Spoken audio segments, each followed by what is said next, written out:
So yo-yo dieting, what is yo-yo dieting? Basically, you get on a plan, you start eating differently, you lose a dramatic amount of weight.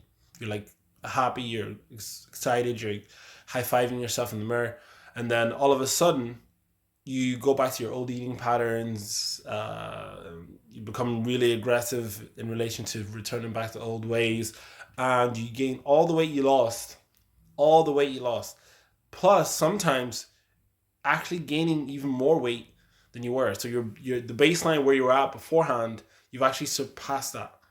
So this is yo-yo dieting, and a lot of the times it's mainly because people get on plans that are really aggressive in caloric deficit and they binge out hard, or the plans that they are on are so restrictive that it's almost like everything they used to eat, all the junk food, all the fast food, become like crack cocaine. They're like, they can't resist it. You have to be like Hercules, moving a boulder, just to try to resist all these temptations. And easy solution for this is just pick a more sustainable plan. Pick a plan that's more sustainable. When it comes to, say, the plant-based diet or raw to four diet, the whole premise of these lifestyles is not deprivation, but it's abundance. That's the premise of it. First, it starts off with abundance. You're gonna eat abundantly, and why? Because fruits, vegetables, starches, with nuts and seeds, you do have to like limit those because they're high fat and they're calorically dense. But the bulk of your diet, fruits, vegetables, and starches, they're all low fat foods and they have a satiation mechanism. If you eat 1,000 calories of rice, you're gonna be like, done, finished, finitoed. 1,000 calories of bananas, done, finished, finitos. 1,000 calories of beans, that would be pretty hardcore going, quite heavy on the stomach. But even that, you'd be like, finished, finitoed, And then you throw in the non-starchy green and yellow vegetables, broccoli, just to add extra bulk and volume. You're gonna be finished. You're gonna be done. You're gonna be finitoed in terms of satiation, and day in and day out, you're eating abundantly. You'll probably be like most bodybuilders whenever they're trying to bulk.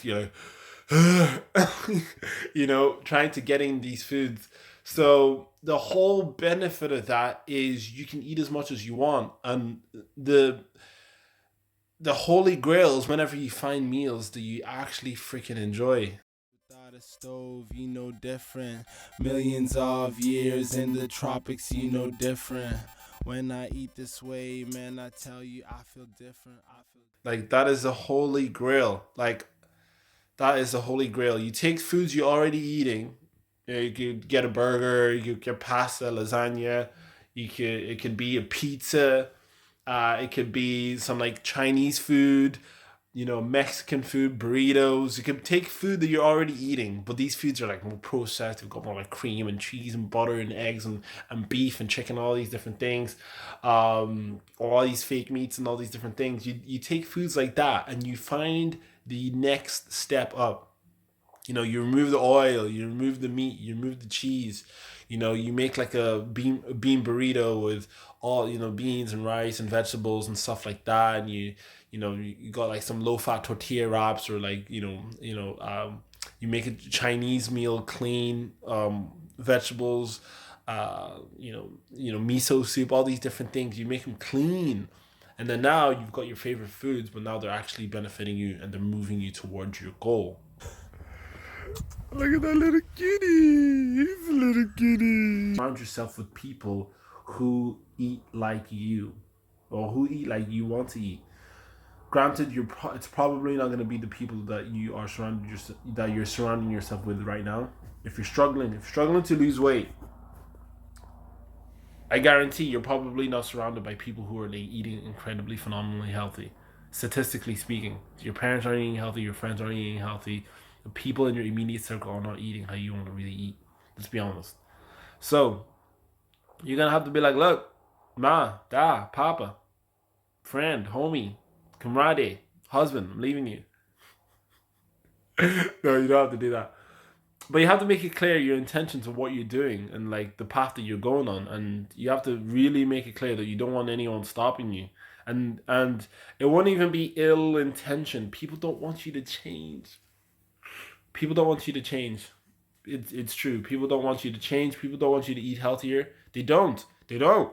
How why would they want you to change? They may say, yeah, dude, I want you to change. I really want you to live healthier and be healthier and stuff like that. Start going to the gym, start eating healthier, and actually start working on your mental health and start loving yourself. You know what I mean? And like quit that job that you hate, and like start doing what you love and stuff like that, and get in a relationship with someone that you like, or follow your dreams.